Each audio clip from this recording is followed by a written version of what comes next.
The answer, this is how the manhaj of Ahl al-Haqq. فَاسْأَلُوا أَهْلَ الذِّكْرِ إِن كُنْتُمْ لَا تَعْلَمُونَ. Ask the people of knowledge if you don't know. He said, ask the people of knowledge. He did not define which type of person to ask. Because Allah's knowledge cannot be given to 1 or 2 or 3 or 4 or 400 or 4,000 people. The knowledge of Allah is to everyone. It's not restricted to 1 or 2 or 3 or 4 imams. At the time of the companions, may Allah be pleased with them.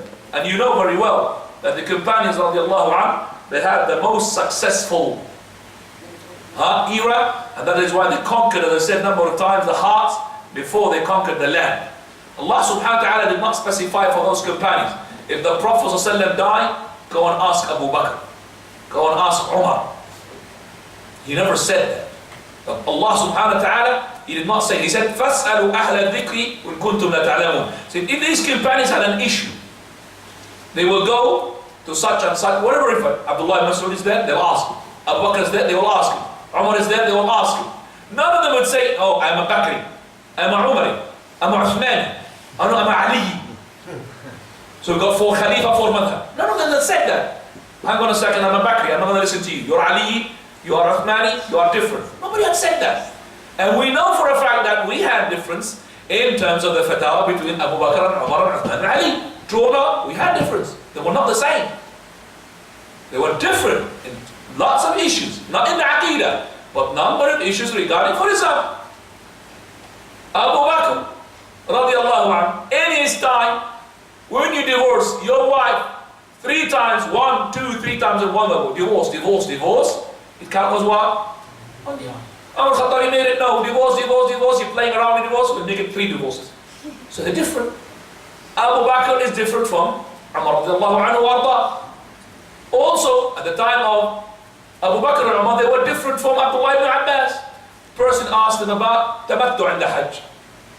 He said, we don't find the tamattu is allowed. And then when he went to Abdullah ibn Abbas, tamattu, said the Prophet asked us to make tamattu. So when Abu Bakr and Umar said there is no tamattu, he said, توشك السماء وأن تمطر حجارة. The heaven is about to rain, not rain, but stones. I say to you, قال رسول الله, Prophet said, and you say to me, Abu Bakr and Umar, I am saying to you, Allah and Messenger have said, you say to me, Abu Hanifa and Shafi'i and Imam Malik, Subhanallah. The heaven is about to rain what? Stones upon us. He's saying regarding Abu Bakr and Umar, who's Abu Bakr and Umar with comparison to Imam Shafi'i and Imam Hanifa? Who is they? Who are they? Nothing. Abu Hanifa is nothing. He says nothing compared to Abu Bakr or to Umar radiallahu anhuma. So none of these companions said, I am Abu Bakr or Umar. They sometimes ask Abu Umar, they start asking Abu Bakr, sorry, Umar, sometimes ask Abu Bakr and all of that. But when it became now these days, the matter is to be hizbis. I am a Shafi'i, I'm a Hanbali, I'm a Maliki. That is, 2 issues have resulted. Very bad issues. Number 1, lots of people have been deprived from the knowledge of the other scholars. Number 2, we had a big conflict we're going to be talking about. This is my main talk about. The conflict that took place between the followers of the madh. You know, one of the books which I've looked, because each follower of madhab, they tell that this madhab is the correct one and the other madhab is wrong. That's what it is. And you know for haqq that Allah subhanahu wa ta'ala, He has one haqq, isn't He? So for example, regarding the person who is in wudu, blood came out of him. If blood came out of him, now we have 3 madhab, 3 sides. Number 1, it does not invalidate wudu.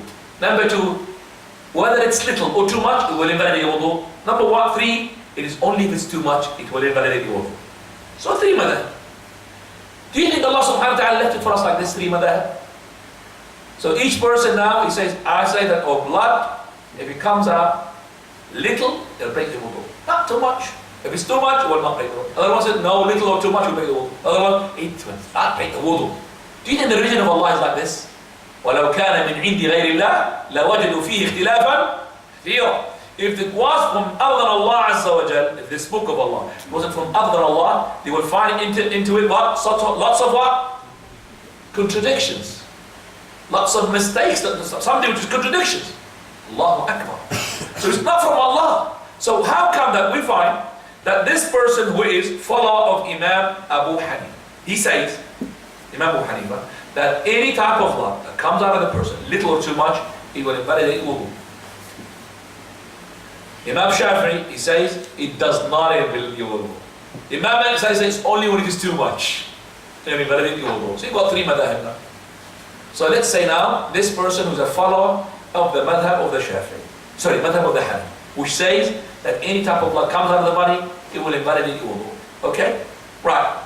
This person is a Shafi'i behind him. Sorry, Hanafi. And this Shafi'i is the leader. So I'm a follower of the Imam Shafi'i, I'm a leader. A mosquito came, stung me here, and I started bleeding from my hand. And behind me, who is that? Person from the Hanafi madhab. What is he going to do now? He'll leave the prayer. Because for him, that little blood invalidated my wudu. So my prayer is invalid. So his prayer is invalid. He will leave the prayer. Not even that, he will not even pray behind me to start with. So if he sees me like this, he will not. Same thing here. We will talk about touching the woman. Abu Hanifa said, if you touch the woman, nothing happens. It does not invalidate wudu. Imam Shafi'i says, no. If you touch the woman, it will invalidate your wudu. So this person now, who's the leader, is Abu Hanifa madhab. And a Shafi'i, he wants to be the follower. So this person is following Abu Hanifa's madhab. He came to his wife, he shook her hand, and he even kissed her. This follower of Imam Shafi'i saw him kissing her. Would he pray behind him? No, because his wudu is what? It's invalid. And that is how it actually became Hizbi. People following and blind following their madhab to the extent that they will not pray behind each other. So this book, that to show that his Imam is great, called Al-Madhab al-Haq. Al-Haq means the truthful. Al-Madhab, which is the way. That is the truthful way. The correct madhab, he's saying. In which he wanted to say that the Shafi'i madhab is the correct one. So he brings in it a story which I believe 100% is fabricated. But he wants to prove that Imam Shafi'i is what? Is the real man. In this he says that in Egypt, when it was ruled by the Fatimids, the Shia, extreme Shias, there was a Sunni scholar. He managed to make one of those Shia leaders, Fatimi leaders, to be following the Sunnah and to realize that whatever is upon is not right, which is the Shia madhab. To follow the Sunnah. So when he knew about the Sunnah, this Khalifa of the Fatimi, which is, I said, it's fabricated. Well, they bring it just to believe the Shafi'ism. So this Khalifa, he said, okay, I'm a Sunni, but which madhab? We've got now 4 religions now. You enter from the Sunnah, is now which religion shall I follow? Shafi'i, Hanafi, Maliki, which one? So he wanted now to know which is the haqq. So he asked for 2 representatives from the madhab of Abu Hanifa and the madhab of Shafi'i. Because the other madhab was not as strong. The madhab al-Maliki and the madhab al-Hanafi was not as strong. So this person who comes from the madrasa Shafi'iyya, he came to the Khalifa to show him how the Hanafis they pray in order to make this Khalifa adopt what? The madhab of Shafi'i. So he put on himself a skin of a dog. So he put a skin of a dog, he skinned it, and he put it on himself. And then he started the prayer. Before he started the prayer, he said in the Turkish language, like it, Allah's great. He didn't say Allah Akbar. Allah's great. Then he puts the hand right on the left on his below his navel. Then he did not read the Fatiha. He read Mudhammatan, just one verse. Mudhammatan, and then ruku' sujood. Then he said, this is the prayer of Imam Abu Hanifa. Now, let's just go back to the story and discuss it. Why did this person say that? Well, if you look at the madhab al-Hanafi, in terms of, let's say, for example, the skin of the dog. In the madhab al-Hanafi, as I said, most of the madhab al-Hanafi is depending upon not the hadith, but upon what? Mere ra'i, opinions. Because there was not a hadith floating around at that time. They said, if a person brought a dog and said Bismillah, slaughtered the dog, that dog the skin of it becomes what?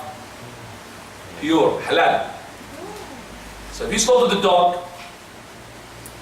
that skin becomes halal. So you can put the skin on top of you and use it as clothes. But for the other imams, no, you can't slaughter, like a dog or a pig or a lion. You say Bismillah, it makes it halal. So you put the skin of the dog. That's number one. Number two, in the madh of the Hanafi, it doesn't matter if you said your takbirat al-ihram in any language. That's why he started with what? The Turkish language. I'm saying Allah is great. Third issue, according to the Hanafi madhab, is that the Fatiha is not a pillar. It is wajib. What is wajib? Compulsory, but it's not a pillar. That means if you don't read it, you'll be sin, but your prayer is what? Still valid. And that is why he said, he recited it with sin, but it's still valid. But according to the imams, all the imams that are imams, they say it's invalid prayer, because the Prophet ﷺ said so. Then, he did pray quickly. And the Imam Abu Hanifa's madhab, they say, you don't have to say Subhanallah al-Azim, just go down, go up, go down, and go on. And that's why you find that Hanafi followers, they're too quick in their prayer. But he actually chosen the worst scenario of prayers in the madhab of the Hanafi. They're not saying this is the prayer, but they're saying this is the prayer, if you have done it, still accept it. But he wanted to show that the madhab of Abu Hanifa is not right. The madhab of the Shafi'i is better.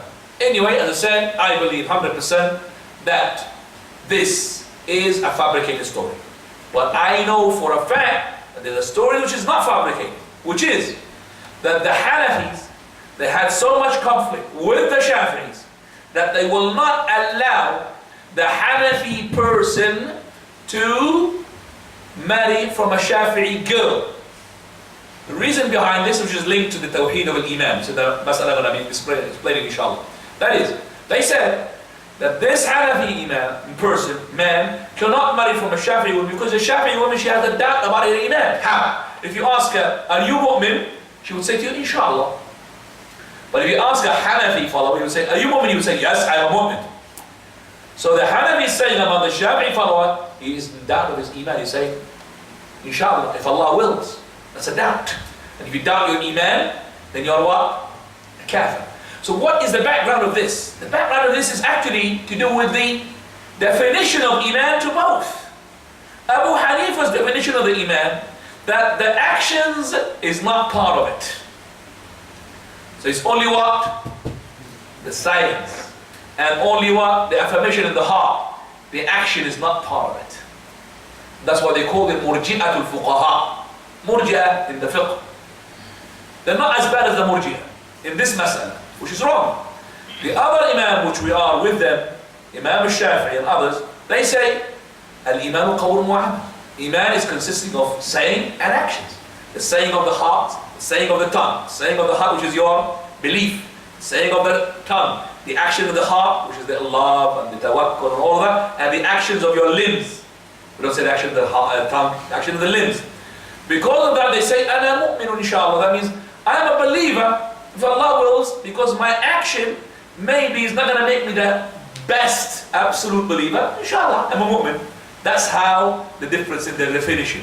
So the Hanafi followers, they said, oh, the Shafi'is are kuffar. We're not allowed to marry from them. For 50 years, no marriage has taken place between the followers of the Hanafi and the followers of the Shafi'i.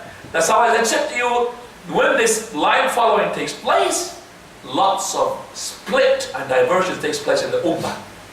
Until an Imam, well-known Imam at that time, who is, we call him Mufti Thaqalain.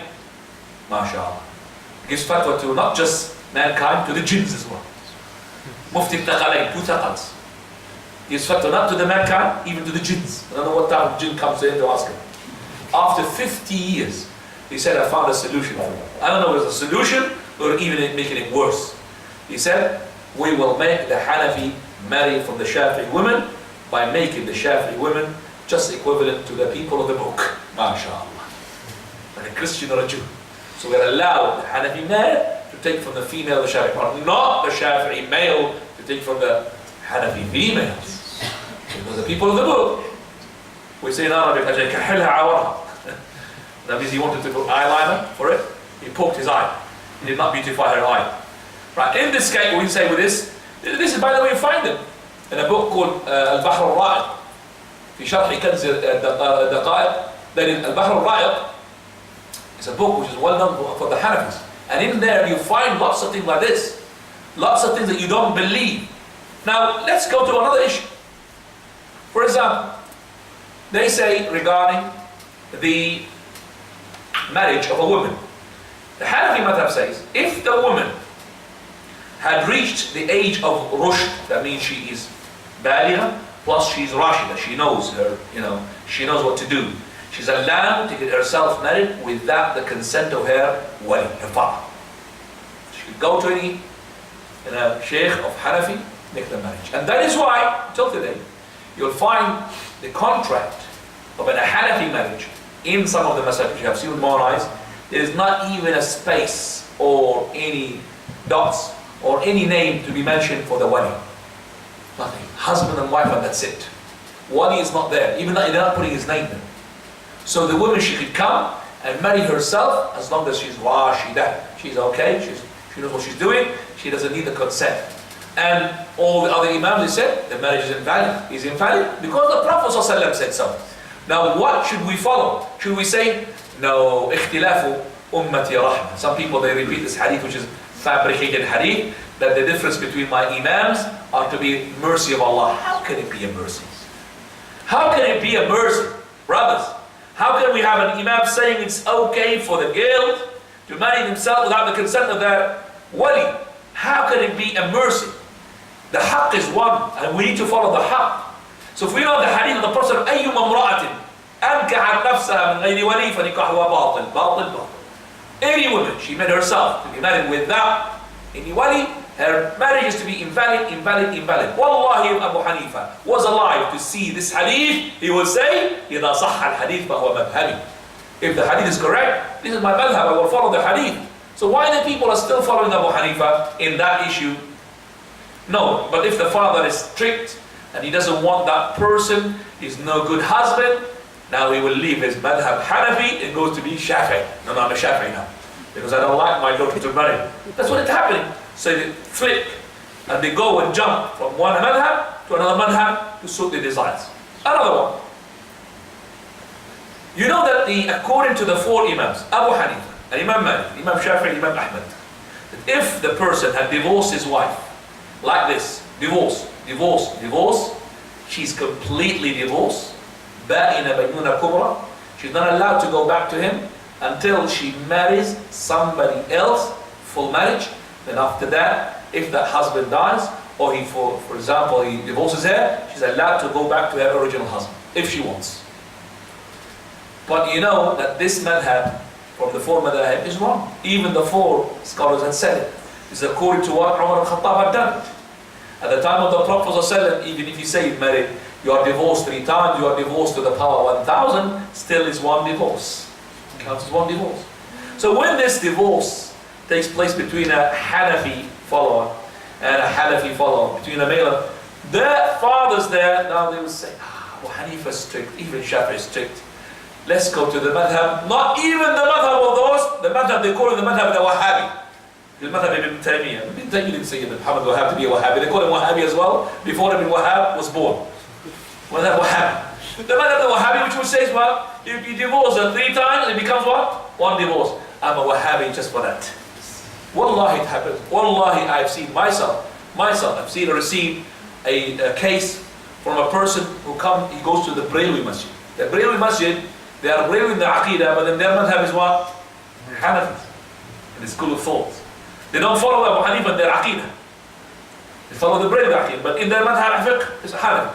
He's coming to me and he said that I have written divorce on a piece of paper to show it to the other girl because I want to marry her. And he showed me the paper, divorce, divorce, divorce. He written it himself. And he given it to that girl to make sure that he's divorcing his wife, but he was not actually. And that woman, she phoned secretly that wife, she said, your husband divorced you, he's going to marry me. And that's when she confronted him, the wife, and then he had to bring the paper, and the paper is falling into my hands. Now, when he went to his sheikh, sorry, your wife is divorced 3 times, he can't go back to her.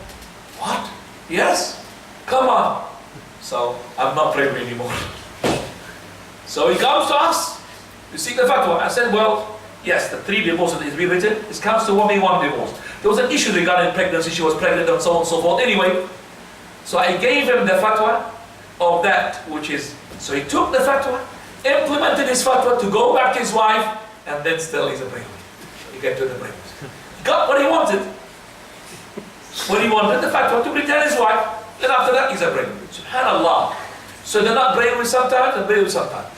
In the Ramadan, in terms of the Isha. The Isha prayer, according to the Hanafi madhab, is until you see what?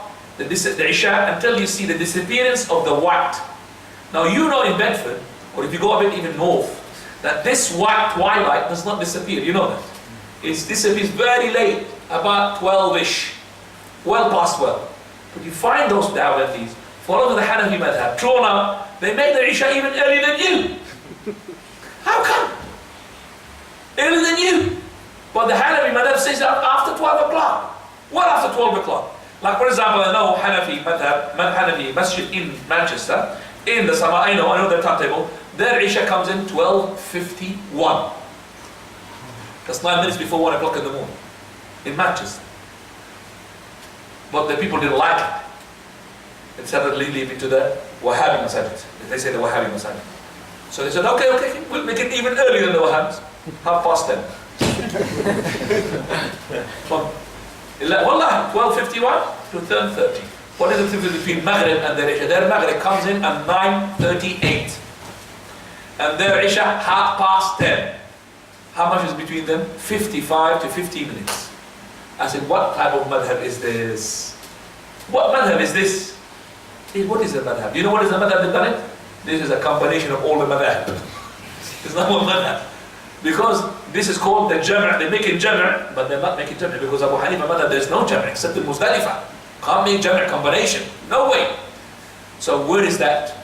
So we see here, we find that this person is not following the Prophet ﷺ, nor even following his great Imam, whom calling he's an Imam Abu Hanifa. They're not following the Prophet ﷺ, nor they're following the great Imams of theirs. Also, I find myself here grateful to read in a book, talks about the Tabaqat al-Ahnaf. This book is for Abu al-Hasanat al-Laknawi, rahmatullahi alayhi, in which he says, and I'm going to quote for himself, the book is called Al-Fawaid al-Bahiyya, the Tabaqat al-Hanafiyya. He says,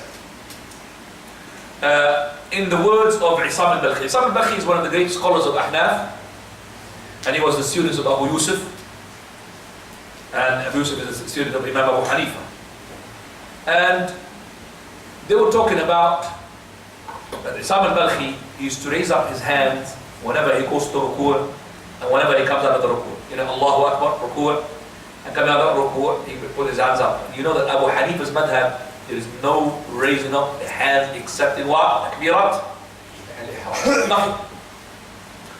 So they came to him and they said to him, you are a follower of Abu Hanifa, and your teacher is Abu Yusuf, Yaqub, and also Muhammad Hassan al-Shaybani. All of these students are their teachers. All of them said there is no rafa, you can't raise up your hand. How do you raise up your hands? So he said the following words: In Allah, verily Allah, kallafana, He had ordained upon us, He had made as a task upon us, and ya'mala ahaduna bima alim, that the person work upon what he knows from the knowledge. And I have known from the Sunnah, وَقَدْ عَرَفْتُ مِنَ السُّنَّةِ, that the raising up the hands before you go to the ruku' and after the ruku' is from the Sunnah. And Allah will question me if I don't do that. Why did you do the Sunnah? He will not question me, why did you follow Abu Hanifa? He will question me if I don't do this Sunnah, why did you leave the Sunnah? He will not question me, why did you oppose Abu Hanifa? Abu al-Hasanat al-Laknawi, he makes elaboration in the words of Isam al-Balkhi, this great scholar. He says, from this we could take, in هذا يؤخذ, أن ترك تقليد إمامه, that the person, if he had left the following of his Imam, then he had opposed him. So, فهؤلاء, أو في مسألة, so in an issue, اتباعا لقوة دليل من مذهب آخر, following the strength proof from another madhab. So this person he's raised up his hand because he's seen that other madhab has got more proof, more powerful. He is فَهُوَ لَا يَخْرُجُ عَنْ تَقْلِيدِ إِمَامِهِ. He will not leave and abandon the following of his imam, because in his opposing to his imam, there is taqleed in his imam. While he's opposing his imam, there is taqleed. Why? Because the imam said, إِذَا صَحَّ الْحَدِيث فَهُوَ مَذْهَبٌ. If the hadith is to be authentic, then it's my madhab. So you are at the moment, by not following the imam, you are following the imam. You understand that? You're not following the imam, but you're making taqleed to the imam, because the imam said, if my madhab is good, if the hadith is authentic, then it's my madhab. And these are great words from imam like Abu al-Hasanat al-Laknawi rahmatullahi alayh. Right, now from the stories that we have read in the books regarding those ta'assub al-madhabi, we find al-Balasaguni, he says, if the dog had fallen into a well, and that well was contaminated by the rotten dog, and that dog is to be taken out, and the water can be used, but that dog, it could be done, two things you could do with it. Number one, fertilize the land with it, or you could give it to a Shafi'i follower to eat it. That's how the conflict was between them. Not a long time ago, in the Masjid al-Umawi. Masjid al-Umawi is anywhere in Syria. Not a long time ago. At the time of our Shaykh al-Albani rahmatullahi. Imam al-Albani, he's conveying that story to us. He's telling us what happened to him. He said, not a long time ago, that we had in the Masjid al-Umawi, which is a big masjid, I've seen it in my own eyes, and you're not allowed to pray there because there's a grave there. There was 4 maharib. You know mihrab, the prayer or the person praying? There's 4 places to offer the prayer. 1, 2, 3, 4. 1 for the Hanafi, 1 for the Malik, 1 for the followers of Shafi'i, 1 for the followers of the Hanbali.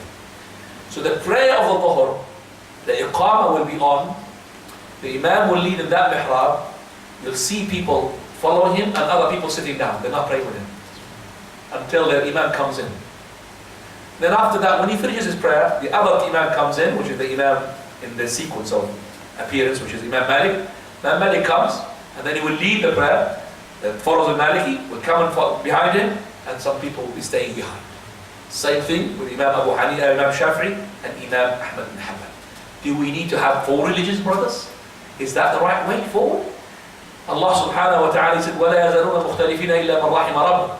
They will be all the time different, except for those whom Allah have mercy upon, the ones who are united. We need to have scholars. We need to have people like yourself, not scholars, just generalness. Imagine the layman himself. That the scholars, they will give the knowledge. قال Allah, قال رسوله. And the people, that their task is to ask whatever they know. Not to ask, I need to ask him because he's a Hanafi follower, not a Shafi'i follower. You ask. He gives you the proof, and you follow. If you don't know the proof, you just alhamdulillah, you say, oh, I don't know. This is my capability, but I'll follow. But don't make your following as a religion. Your following is not a religion.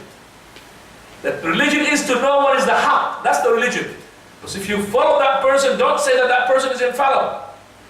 The scholars, they have to make taqleed. Not in every issue they know the answer, they make ijtihad. Some of the masail, they don't know, what is the answer for that, so they make taqleed for other scholars. They have it. But that taqleed is not a religion. It is only a darura. At-taqleedu darura. Is a necessity. So you take it when you need it. So if, for example, I'm in the desert, I need food, I'm about to die, I'm allowed to eat a dead animal. I'm allowed to eat a pig because it's a darura, necessity. The same thing with, that is, following an imam and making taqleed. It is a darura, not a religion. So at-taqleedu darura. And that's an issue that we could really take it and put it here. Nobody can say that I don't make taqleed. I say make taqleed. But don't take it as a religion. Wallahu ta'ala a'lam. I urge the brothers to read the